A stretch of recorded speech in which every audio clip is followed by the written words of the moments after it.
무효행위 전환이죠. 일단 문제는 법률행위가 무효입니다.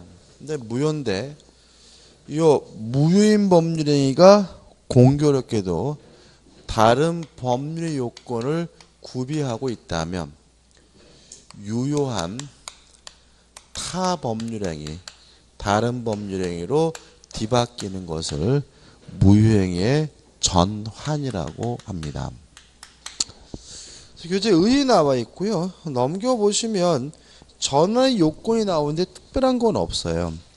무효인 법률행위고 2번 이것이 다른 법률 요건을 구비하였고 가상적 의사라는 거 3번이죠. 무슨 말이냐면 무효인 줄 알았다면 다른 행위를 하였을 것이라는 의미고요. 4번 단독행위에 대한 전환도 우리 판례는 인정하고 있고요. 우리가 신경 쓸 건 3번 전환의 모습입니다. 교재도 나와 있는데 이건 좀 이렇게 정리해 볼게요. 원칙입니다.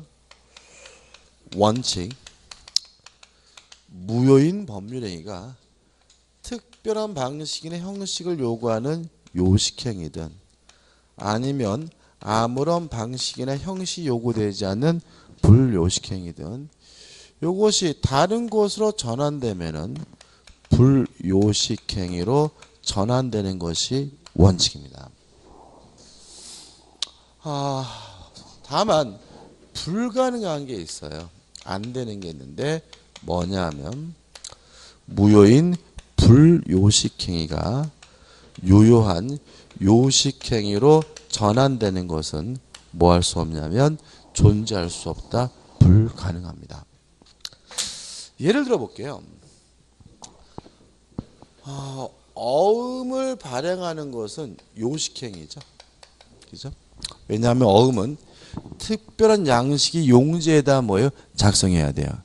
근데 이 어음을 어디에다 작성했냐면 A4 용지에다가 작성을 했다면 이 어음은 어음으로서는 무효인 거죠. 근데 이것이 아무런 의미가 없느냐? 아닐 수 있다는 거죠. 이것이 차용증 채권 증서로서는 유효한 거죠. 그죠? 채권 증서는 차용증. 다시 말하면 어음으로서는 무효지만 내가 이 사람한테 받을 돈이 있다는 입증 자료로서는 충분하잖아요. 그죠? 근데 이건 가능한데 이런 건 안 되는 거죠. 차용증을 작성했는데 이것이 금액도 명확하지 않고 채권자, 채무자도 명확하지 않아서 무효인데 이것이 공교롭게도 어음으로 뒤바뀐다. 이런 거는 뭐 할 수 없어요? 존재할 수가 없다는 거죠. 이해되시죠? 그죠? 따라서 뭐로 바뀌는 게 원칙이냐면 불요식행위로 바뀌는 게 원칙이에요. 뭐로는 못 바뀌죠? 요식행위로는 못 바뀌는 것이다. 이런 얘기죠. 그죠? 근데 여기서 우리가 좀 생각해 봐야 될 것은 예외가 있어요. 예외가 뭐냐면 무효인 요식행위가 유효한 요식행위로 전환되는 것은 원래는 안 되지만 우리 판례가 예외적으로 몇 가지를 인정하고 있어요. 그래서 교재 우측 상단에 있는 예컨대 나와 있는 것은 예외적인 판례입니다. 세 가지를 기억해 두시는데 첫째, 타인의 자를 남의 자식을 친자로 가족관계 등록부에 입적시켰다면 요거는 무효예요. 다만 이것이 아무런 효과가 없느냐? 양자 입적으로서는 유효하고 친자를 입적하나 양자를 입적하나 다 요식행위고 따라서 무효인 요식행위가 유효한 요식행위로 뒤바뀌는 거죠. 이게 무슨 얘기냐면 이런 얘기입니다. 몇 달 됐는데 최근에 어떤 일이 있었냐면 부부가 있는데 이분이 애가 없는 거예요. 애가 없어가지고 이제 미혼모한테 아이를 입양을 했어요. 그러면 미혼모의 아이는 명백히 누구죠? 타인의 자죠. 근데 가족관계 등록부에는 뭐라고 기재해요? 친자로 넣잖아요. 그죠? 이건 무효라는 거죠. 그죠? 근데 이제 그래도 한 8, 9년이 지났어요. 한 10년 9년? 10년 지났는데 요 생모가 나타난 거예요. 생모가 나타나가지고 딸을 만나가지고 내가 네 친엄마다 라고 주장하면서 그 양부모에게 내 딸을 데려가겠다라고 주장을 해요. 실제 사건이에요. 우리나라에서. 근데 양부모가 주겠습니까? 안 주겠다고 하겠죠. 그죠? 그러니까 이제 그 엄마가 그 미혼모가 딸을 어떻게 해요? 충동질 해가지고 이 딸이 양부모를 고소를 합니다. 뭐냐면 공문서 부실기재죄로. 왜 그러냐면 지금 이 양부모들은 남의 자식인데도 불구하고 친자라고 가족관계 등록부에다 신청했죠. 이게 공문서 부실기재죄거든요. 그래가지고 그 딸이 그 양녀가 양부모를 뭐 고소했다. 이게 뉴스에 나오더라고요. 그죠? 참 충격적이죠. 그죠? 충격적인데 그러면 일단 뭐 그거는 뭐 형법 문제니까 뭐 생각하지 말고 그러면 만약에 지금 생모는 애를 데려가야 된다 그러잖아요. 그죠? 양부모는 주기 싫다 그러잖아요. 그러면 누가 이겨요? 양부모가 이겨요? 생모가 이겨요? 양부모가 이긴다는 거예요. 왜 그러냐면 왜냐하면 친자로서는 물론 뭐요? 무효지만 뭐로서는 유예요? 양자로서는 유효하다는 거죠. 따라서 그 아이는 뭐는 아니에요? 친자는 아니지만 뭐이긴 해요? 양자이기는 하다는 거예요. 따라서 생모가 그 아이를 뭐 할 수 없어요? 데려갈 수가 없다. 이 결론인 거예요. 이해되시죠? 그죠? 이해되시죠? 그죠? 이런 것도 있고 그런 사례도 있고 원래 과거에 가장 흔한 사례들은 이런 거예요. 이런 거. 이게 왜 문제가 되냐면 갑과 을이 부부인데 아이가 없어서 입양기관에서 A를 데려왔어요. 근데 A를 데려오고 나서 또 신기하게도 아이가 생겨가지고 나중에 B와 C를 낳게 됐어요. 그럼 나중에 세월이 올라가지고 요 가불이 돌아가시고 요 가불이 재산이 많으면 형제간의 재산 싸움이 아주 치열해져요. 왜냐하면 B, C는 A가 뭐가 아니라는 거죠? 형이 아니라는 거죠. 그죠? A는 형이 아니라 뭐요? 주손 자식이라는 얘기잖아요.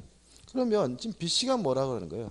A는 타인의 자이기 때문에 친자를 입적시킨 것은 뭐예요? 무효니까 상속권이 없다라고 뭐 하는 거예요?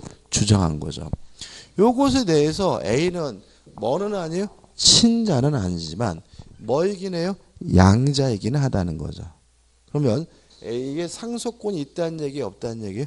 있다라는 얘기죠. 그죠? 실제로 우리가 이거 시험하고 상관이 없는데 외국 사람들은 입양을 참 많이 하죠. 근데 우리는 굉장히 입양을 뭐요? 꺼려하고 잘 안 하죠. 그죠? 그래서 최근에는 많이 낮았대요. 그래가지고 우리가 전 세계적인 아이 수출국이었잖아요. 그죠? 근데 지금은 남자 아이는만 수출한대요. 왜냐하면 요즘에 그 아이를 입양하시는 분들이 딸 아이를 입양해서 예쁘게 키우겠다는 생각이 강해서요. 딸 아이들은 아주 인기가 좋대요. 그래서 여자 아이들은 뭐예요? 수입을 해야 될 판이고 남자 아이들은 변함없이 뭐예요? 안 키우기 때문에 변함없이 외국으로 뭐죠? 수출되고 있대요. 우리나라 좀 이상하죠, 그죠? 그죠? 근데 왜 우리는 아이를 잘 입양 안 하느냐? 여러 가지 가장 큰 이유 있는데 미국 같은 나라는요, 양자의 상속권을 제한할 수 있어요. 양자의 뭘요? 상속권을. 그리고 부양 의무는 고등학교 졸업할 때까지만 부양 의무가 있어요. 그래서 만약에 한국에서 아이를 입양해 가면 고등학교 졸업할 때까지만 키워주고 고등학교 졸업하면 내보내요. 강제로. 아무것도 안 주고. 그래가지고 그 입양 갔던 분이 고등학교 졸업하고 나서 살 길이 막막해서 한국으로 다시 돌아오신 분들이 굉장히 많고요. 근데 그분들은 문제는 뭐죠? 한국말을 못하죠. 그죠? 그러니까 또 한국 내에서도 뭐예요? 괄시를 받고 이런 게 사회 문제가 되어 있거든요. 그러다 보니까 외국 사람들이 아이를 입양하는 것을 그렇게 너무 순수하게 볼 문제는 아닌 것 같아요. 약간 이게 좀 너무 심한 얘기인데 강아지 키우는 것과 비슷한 마인드로 입양하는 사람이 많아요. 제가 개를 키우는데 요코샤를 키우고 나면 푸드를 키우고 싶고 푸드를 키우고 나 싶으면 이렇게 해가지고 개를 여러 마리 키우잖아요, 그죠? 그런 것처럼 안전의 줄리도 그렇잖아요. 백인 아이 입양하고 흑인 아이 입양하고 황인종 아이 입양하고 막 이러거든요. 그 말은 뭐냐면 다양한 종류의 아이를 뭐하고 싶은 거예요? 키워보고 싶은 거예요. 그 아이를 키우는 게 뭐예요? 재밌고 흥미로운 거죠. 무슨 아시겠습니까? 그죠? 약간 그런 것과 좀 비슷하고 그래서 아이들 입양하는 것을 서양이 꼭 좋다고만은 볼 것은 아닌데 아무튼 걔네들은 상속권을 제한할 수 있기 때문에 아이를 입양하더라도 진짜 내 아이들에게 피해가 안 가요. 그죠?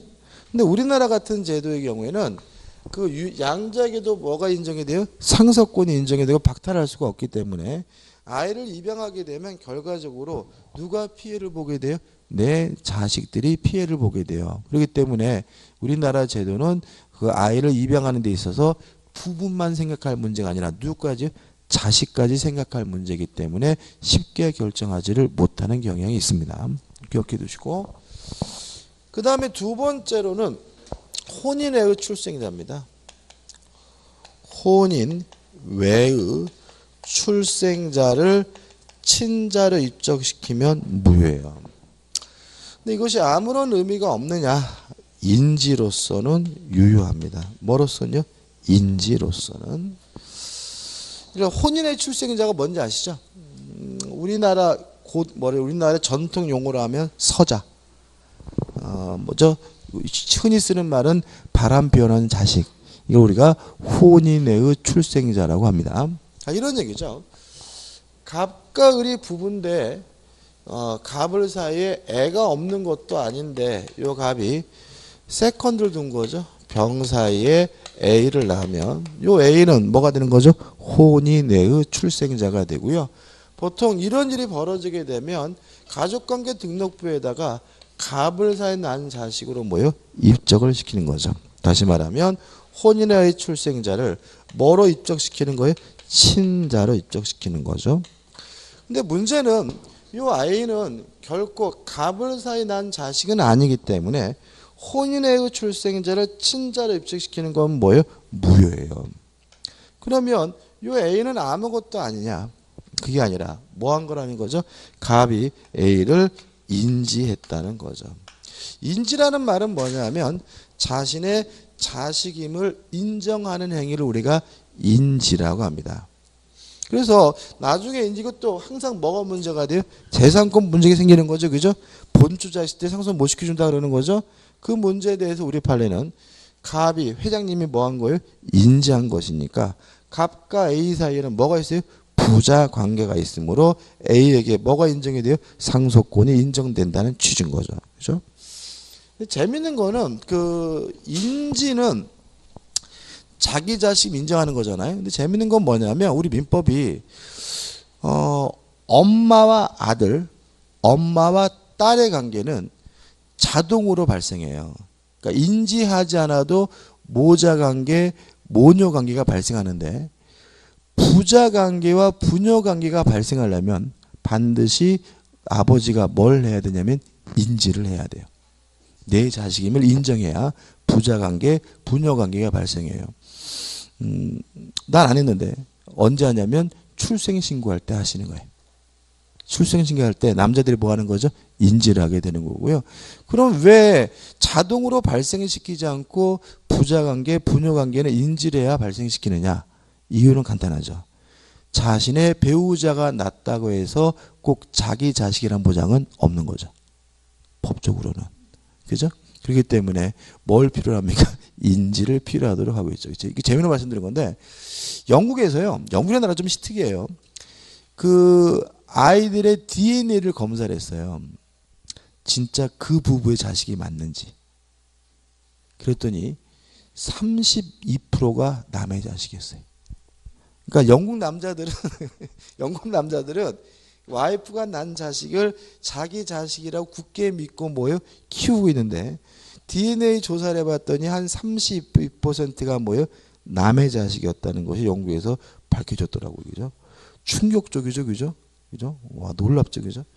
우리나라는 몇 프로인지 모르겠지만 아무튼 인지라는 개념도 좀 기억해 두시고 우리나라는 그런 거 별로 없겠죠. 그죠? 그러면 예? 많아요? 많을 수도 있고요. 그죠? 그러니까 뭐 항상 뭐죠? 뭐 그러려니 하고 하는 거죠. 근데 그 요새 보니까 그 뭐죠? 생각 안 나네. 드라마 그 꼬마애가 그 유아 침해 걸리는 게 나오는 게 뭐죠? 예? 그 드라마 제목이 뭐? 예, 금비. 금비, 그죠? 금비 보면은 그게 좀 그렇잖아요? 아버지인 줄 알았는데 친아빠가 아니죠. 몰라요? 그러면 할 말 없고. 아무튼 그게 지금 뭐냐면 내용이 저는 드라마를 나이 들어서 이제 드라마를 이렇게 재밌죠, 요새 죠. 그래서 와이프랑 둘이서 드라마 보면서 저 나쁜 건 막 이러고 보는데 그 내용이 뭐냐면 이 남자가 있는데 이 남자가 어느 날 애가 찾아와요. 애가. 그래가지고 당신이 우리 아빠라 그래요. 그래서 이 사람은 뭐예요? 이 내용이 이 양반 이 사람은 뭐죠? 그 아이가 자기 딸인 줄 알고 어떻게 해요? 열심히 키워요. 근데 생모가 데려와서 이 아이를 데려갔는데 나중에 보니까 그 아이는 그 남자의 자식도 아니었어요. 뭐 이런 내용이 나오더라고요. 뭐 솔직히 그 내용 중간에 이제 법률적인 문제는 안 나오는데 일단 만약 그 대충 그거 보면은 지금 그 남자는 자기 자식인 줄 알았다는 얘기잖아요. 그 다음에 뭐 주위에 있는 행정기관들도 아버지라 알고 있으니까 가족관계 등록부에는 누구로 되어 있는 거죠? 친딸로 되어 있는 거죠. 그죠? 그렇지만 그것이 뭐는 아니에요? 친자식이 아니라면 그건 뭐예요? 무용거죠. 그죠? 무용거기죠. 그죠? 이거잖아요. 타인의 자를 뭐라는 거예요? 친자를 입주시킨 거죠.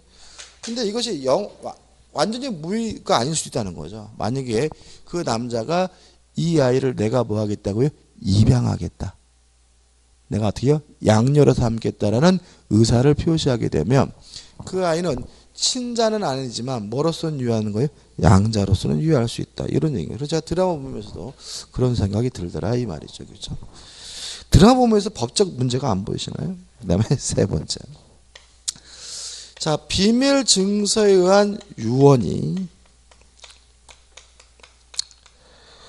무효인 경우에는 이것이 자필 증서에 의한 유언으로 전환될 수가 있습니다.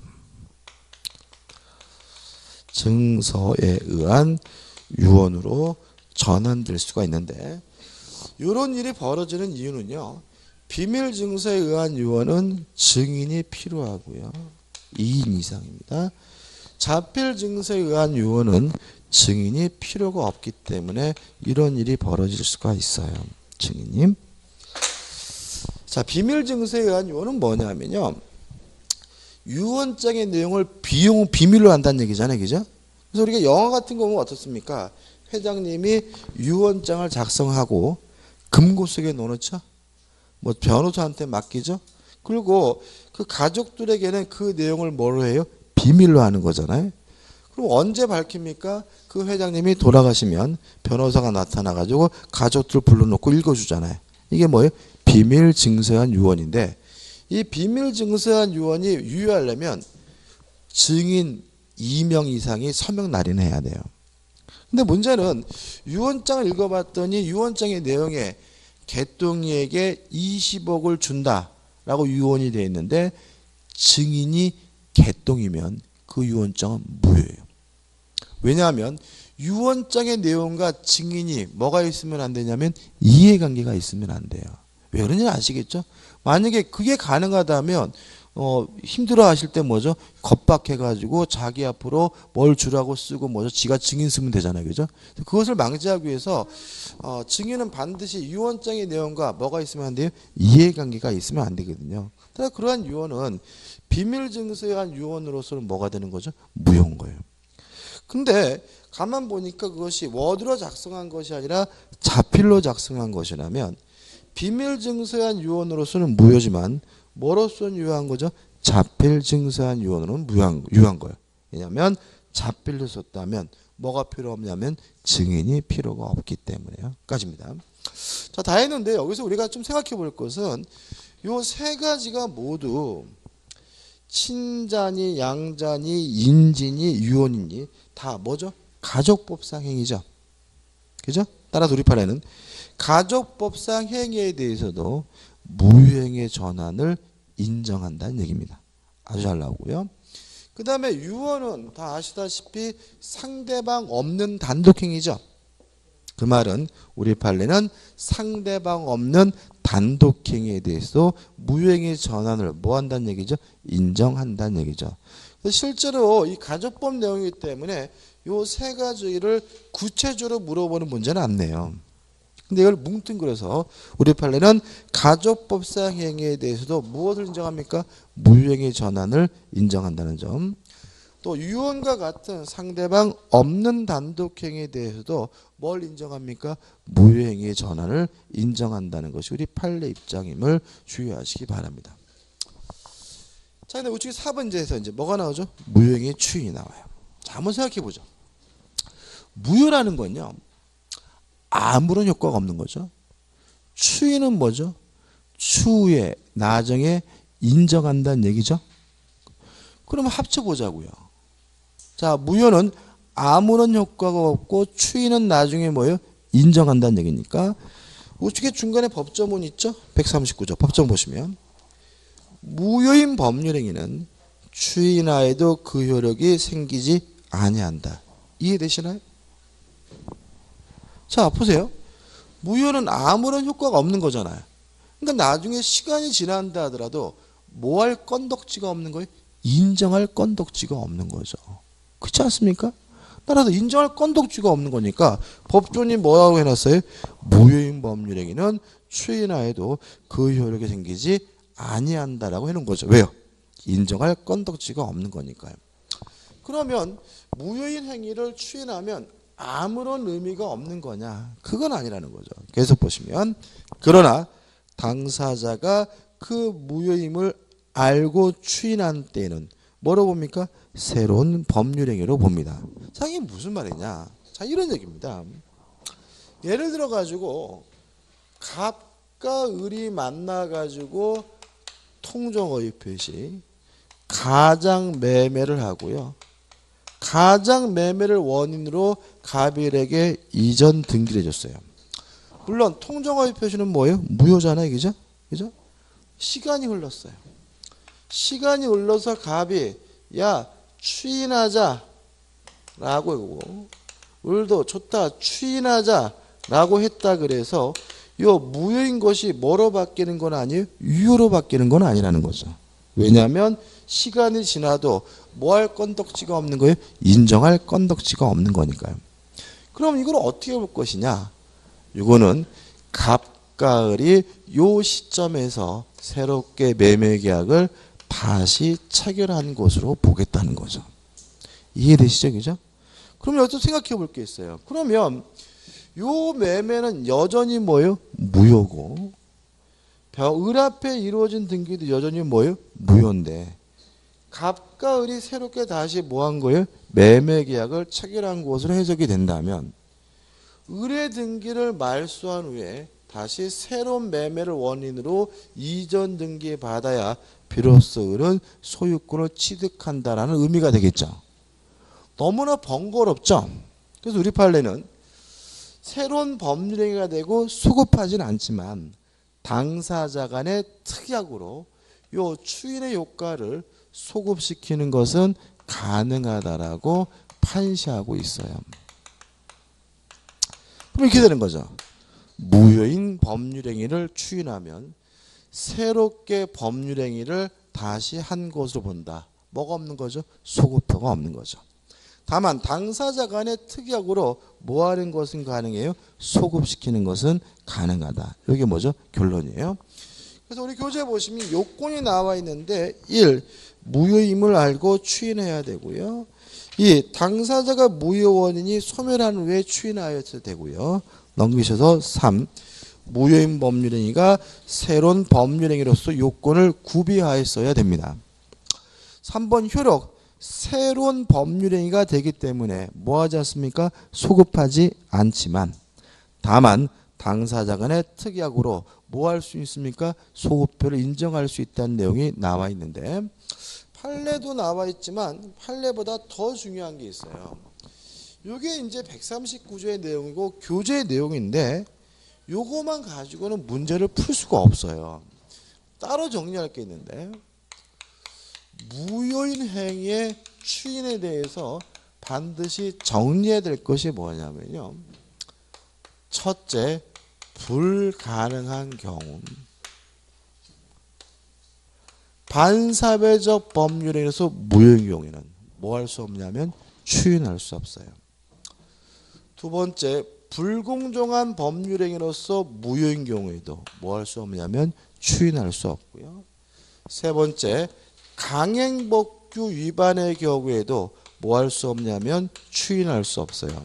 쉽게 말하면 이런 것들은 다 뭐예요? 나쁜 짓인 거죠. 나중에 추인한다 그래서 이게 뭐로 바뀌면 안 돼요? 유효로 바뀌면 안 되는데, 주의하실 것은 이 불공정한 법률행위도 추인은 못하지만 아까 말씀드린 전환은 가능하다는 거 좀 기억해 두시기 바라고요. 그 다음에 두 번째로 가능은 한데 지금 했던 거죠. 새로운 법률행위가 되는 경우가 있어요.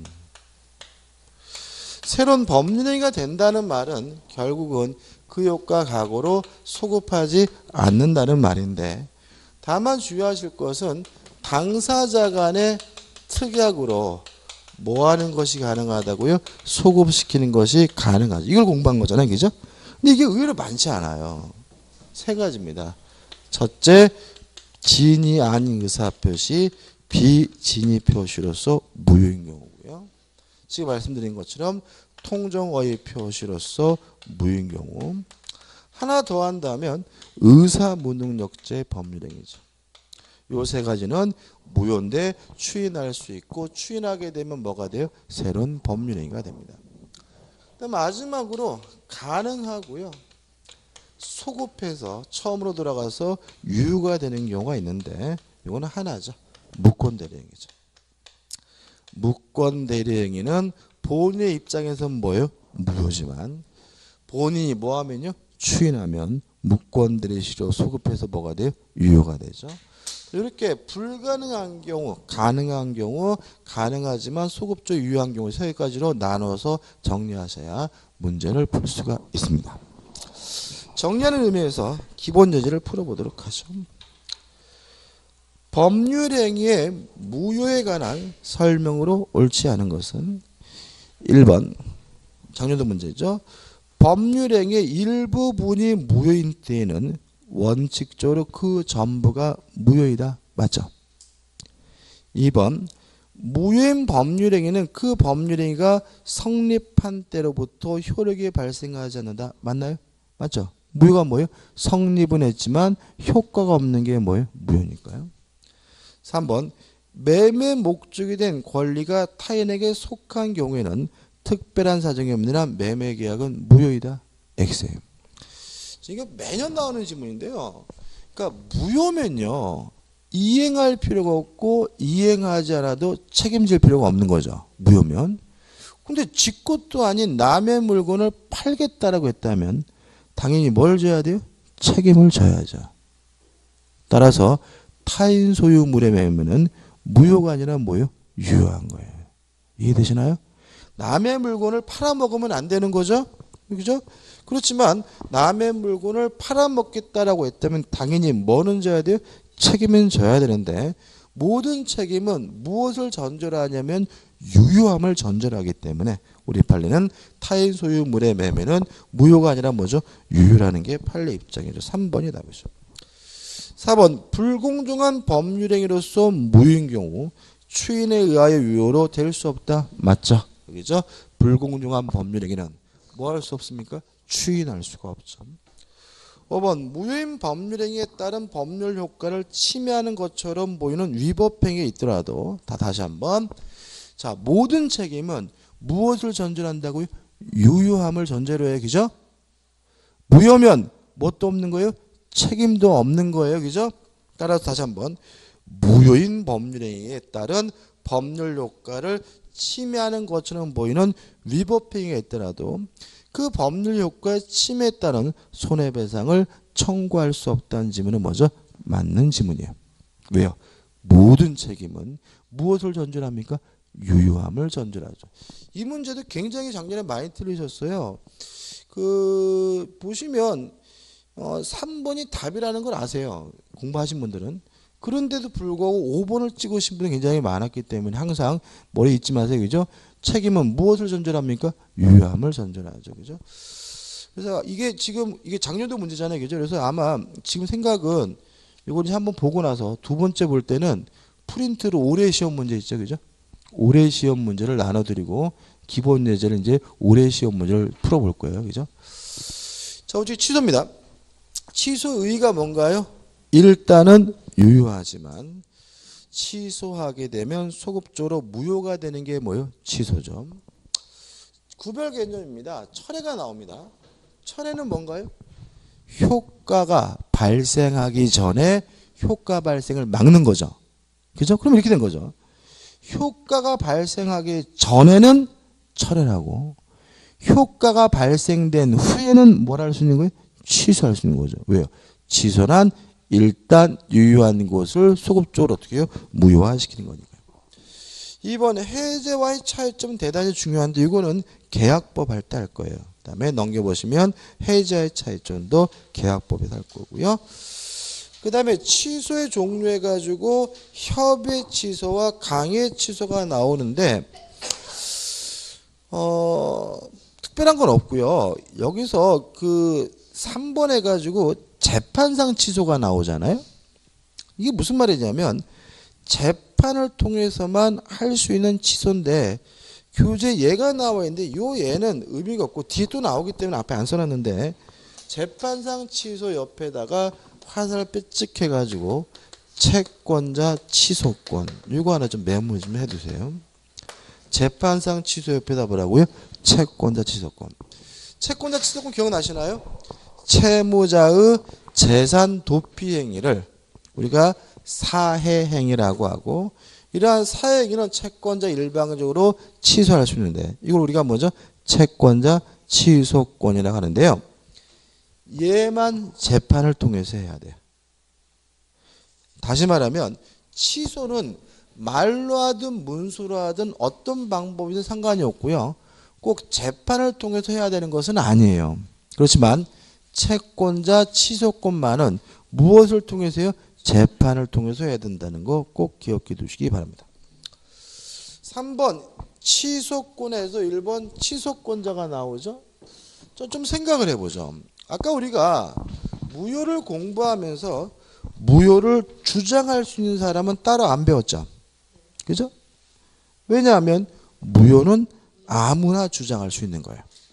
이에 반해서 취소권자를 공부한다는 것은 취소는 아무나 할 수 있는 것이 아니라 정해진 사람만이 할 수 있다는 거죠. 그죠? 그래서 우리가 문제 풀 때 팁인데 무효의 경우에는 누구는 무효를 주장하지 못한다 그러면 무조건 X예요. 왜요? 무효는 아무나 주장할 수 있는 거니까.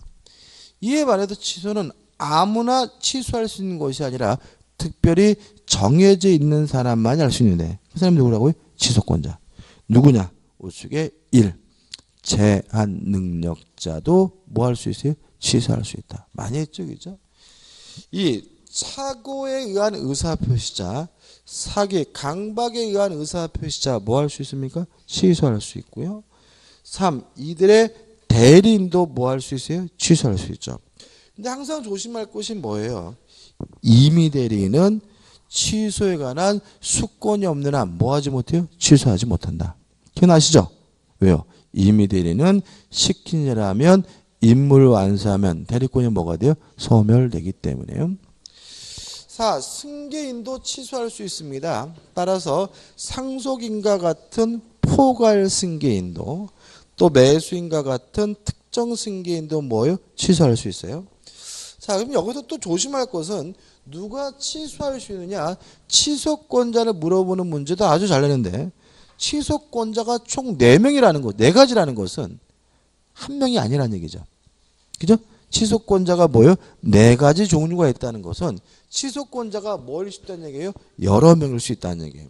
이 부분에서 시험 문제 틀리시는 분들은 어떤 분들이냐면 자꾸 한 명만 찾고 지나가시는 분. 그죠? 한 명이 아니라 뭐예요? 여러 명일 수 있다는 거 하나 주의하시기 바라고. 그 다음에 2번 취소의 방법. 원칙적으로 특별한 제한은 없는데 넘겨보시면 가에서 원칙, 말로 하든 문서로 하든 어떤 방법이 상관이 없지만 나번 재판으로만 할 수 있는 거 뭐죠? 사해행위의 취소. 채권자 취소권은 뭘요? 재판을 통해서 해야 됨을 주의하시기 바라고요. 판례 밑에 3번 취소의 상대방인데 이렇게 기억하셔야 됩니다. 원래의 법률행위 상대방이다. 누구한테 취소한다고요? 원래의 법률행위 상대방. 이게 무슨 말이냐면 취소는 사기친 놈한테 하는 게 아니에요. 취소는 현재 권리자에게 하는 것도 아니고요. 취소하고자 하는 그 원래 법률행위 상대방에게 뭐 하는 거죠? 취소하는 거죠. 예를 들어서 갑이 을과 만나가지고 매매 계약을 하고 갑이 을에게 등기를 해주는데 왜 을과 매매 계약을 했냐면 병이라는 놈이 갑에게 사기치는 바람에 근데 을이 또다시 이것을 정한테 팔아먹고 정한테 이전 등기가 이루어진 후에 요 갑이 병으로부터 사기당했다는 이유로 요 매매 계약을 뭐 하고자 하냐면 취소하고자 한다면 누구한테 하는 거예요? 을한테 하는 거다. 그죠? 당연한 겁니다. 그죠? 다시 말하면 사기친 놈한테 하는 게 아니에요. 그죠? 현재 권리자에게 하는 것도 아닙니다. 그죠?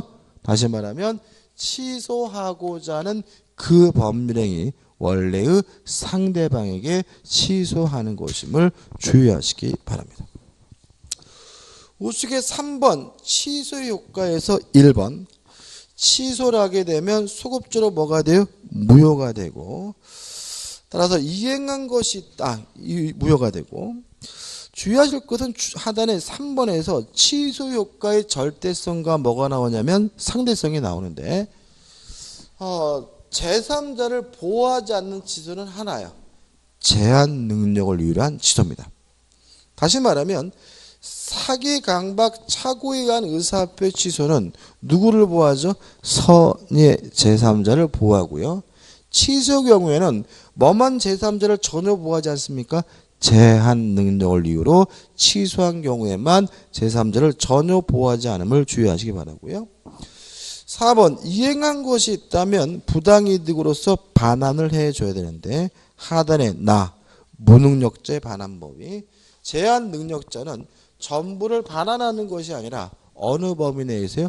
현존하는 이 범위 내에서만 돌려주면 된다. 기억나시죠? 전했고요. 그 다음 넘겨보시면 4번 일부 취소 일부 무효와 똑같아요. 원칙적으로 일부를 취소하게 되면 전부가 무효가 되는 것이 원칙입니다. 다만 그 일부분이 없더라도 법률행위를 하였을 것이라는 가상적 의사가 인정되는 경우에는 일부만의 취소도 가능하고요. 이것도 복잡하게 생각하지 마시고 일부를 취소하면 전부가 무효가 되는 것이 뭐예요? 원칙이지만 예외적으로 일부만 무효가 되는 경우도 있다. 이렇게 정리하시면 되고요. 기본 예제 풀어보죠. 법률행위의 취소에 관한 설명으로 틀린 것은 1번 착오로 인한 취소권은 청구권이 아니라 형성권이다. 맞죠? 모든 취소권은 승낙을 받지 않고 일방적으로 하는 것이니까 뭐예요? 형성권이고요. 2번 법률행위가 취소되면 그 법률행위는 취소한 때부터 무효가 된다. X죠. 취소란 유효한 것을 소급적으로 무효화시키는 게 뭐예요? 취소니까. 취소한 때부터 무효가 되는 것이 아니라 법률 행위 시부터 뭐가 돼요? 무효가 되는 거죠. 그죠? 이것도 작년도 문제인데 잘 틀리시더라고요. 이런 얘기잖아요. 요 시점에 법률 행위를 했어요. 근데 이 법률 행위가 일단은 뭐한 상태예요?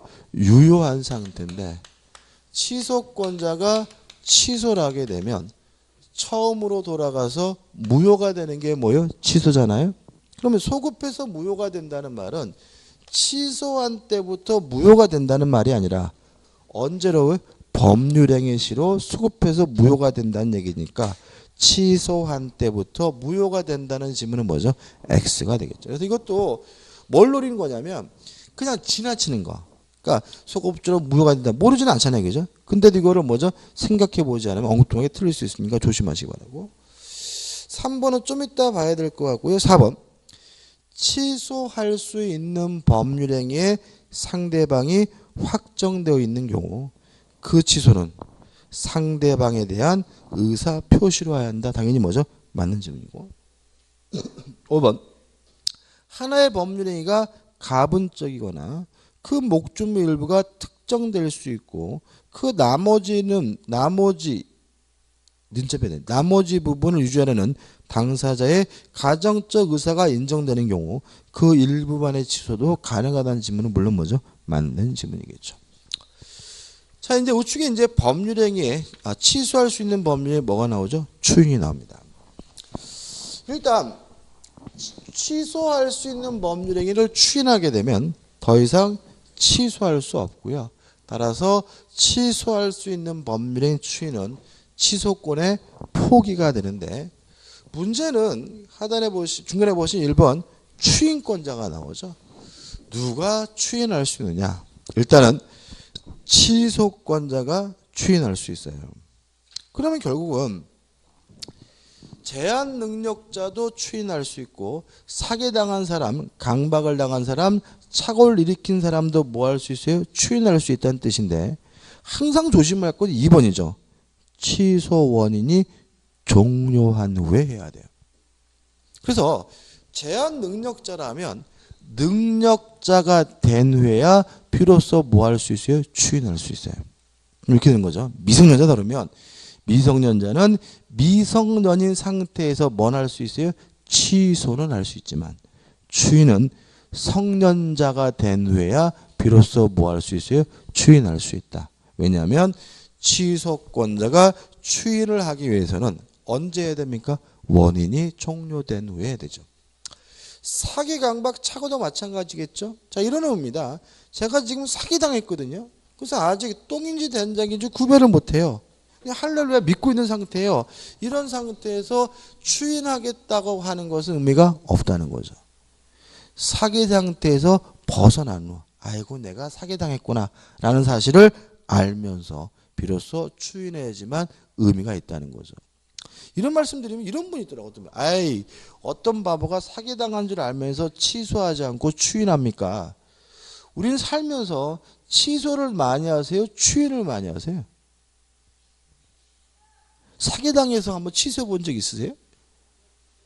내용 좀 띄운 적 있으세요? 있어요? 오, 대단하시네. 저는 한 번도 안 해봤는데. 저는 솔직히 이게 좀 약간 비만하니까 저는 항상 더 좀 몸이 이렇게 이렇게 슬림하고 그러면 더 인기 있는 강사가 되지 않을까라는 항상 예? 그게 아니라 예를 들어서 뭐 현빈이다 뭐 이런 친구가 강사해봐요. 그냥 그 친구들이 그냥 떼도 벌지 않겠어요, 그죠? 아줌마들이 그냥 이럴 거 아니에요, 그죠? 아무튼 제가 좀 몸매 신경을 많이 쓰는데 그래서 TV에 살 빠진다는 거 나오면 무조건 사요, 제가. 안 살라고 하는데도 무조건 사요. 뭐 먹으면 빠집니다도 사보고 바르면 빠집니다도 사보고 뭐 누워있으면 빠지면 사보고 다 사봤어요, 그죠? 근데 실제로 제가 그걸 사가지고 해가지고 효과가 있었던 적은 한 번도 없어요. 근데 제가 그 가장 최근에가 뭐였냐면은 먹으면 빠집니다. 3kg 감량 보장 그런 거 TV에서 보신 적 있죠? 그죠? 그래서 또 샀잖아, 제가 또 사가지고 제가 이제 사가지고 이제 먹었는데 문제는 뭐냐면 그 약이 효과가 있는지 없는지 모르겠는데 잠을 못 자요, 잠이 안 와. 그러니까 다음날 아침에 수업을 하잖아요. 그럼 막 비몽사몽 아니에요.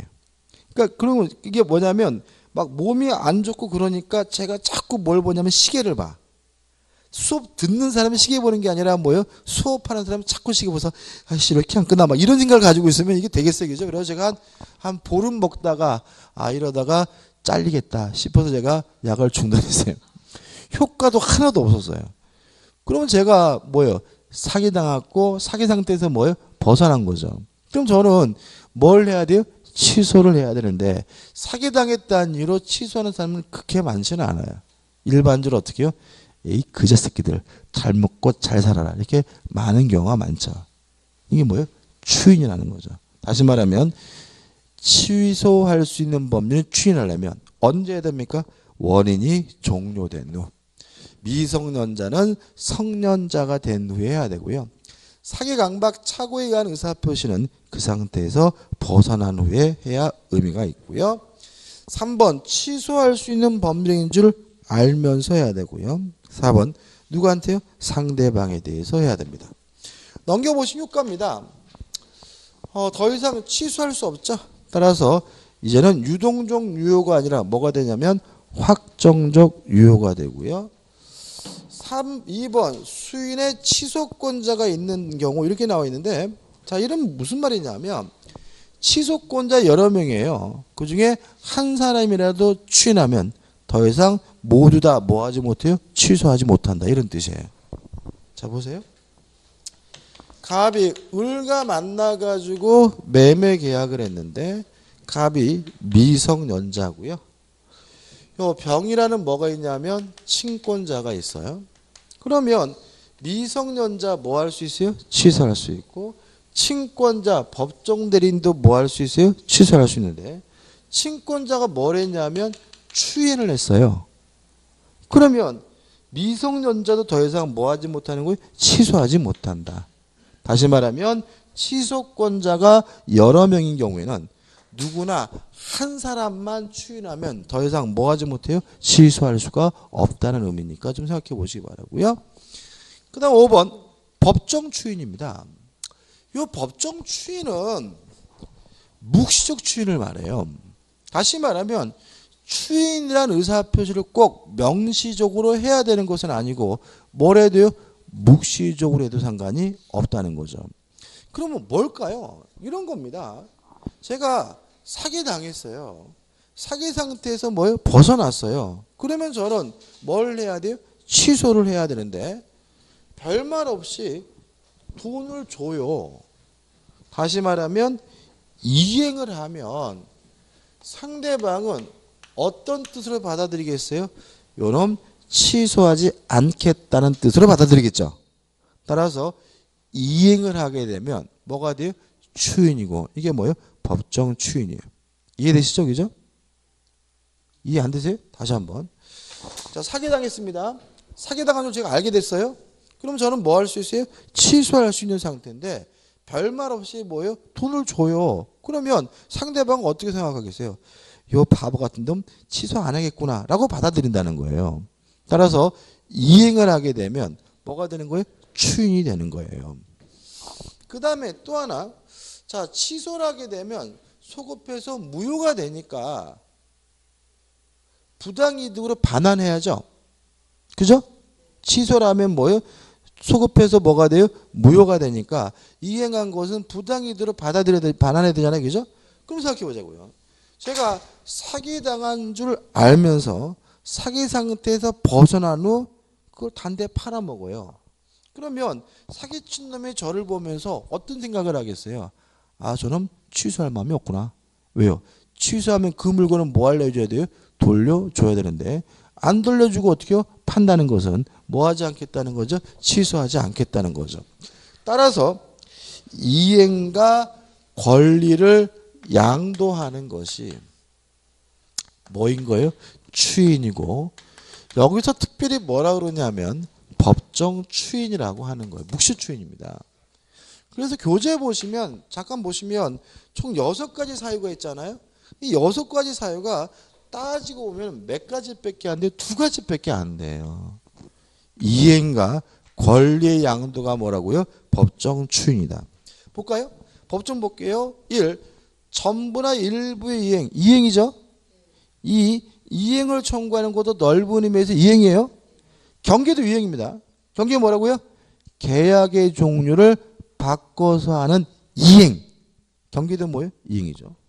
4번 담보 제공도 일종의 뭐예요? 이행을 담보하는 거니까 이행이 일종이고. 6번 강제 집행은 왜 하는 거예요? 이행 받으려고 하는 거잖아요. 그죠?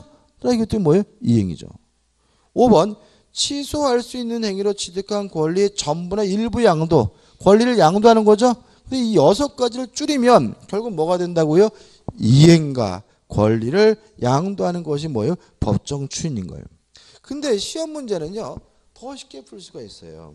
뭐냐면, 주의할 점 뭐냐면, 이행을 청구하고 권리를 양도하는 것이 법정 추인이 되려면 취소권자가 해야 된다. 상대방이 하는 것은 법정 주인이 아니다. 이게 가장 중요해요. 자, 이런 얘기입니다.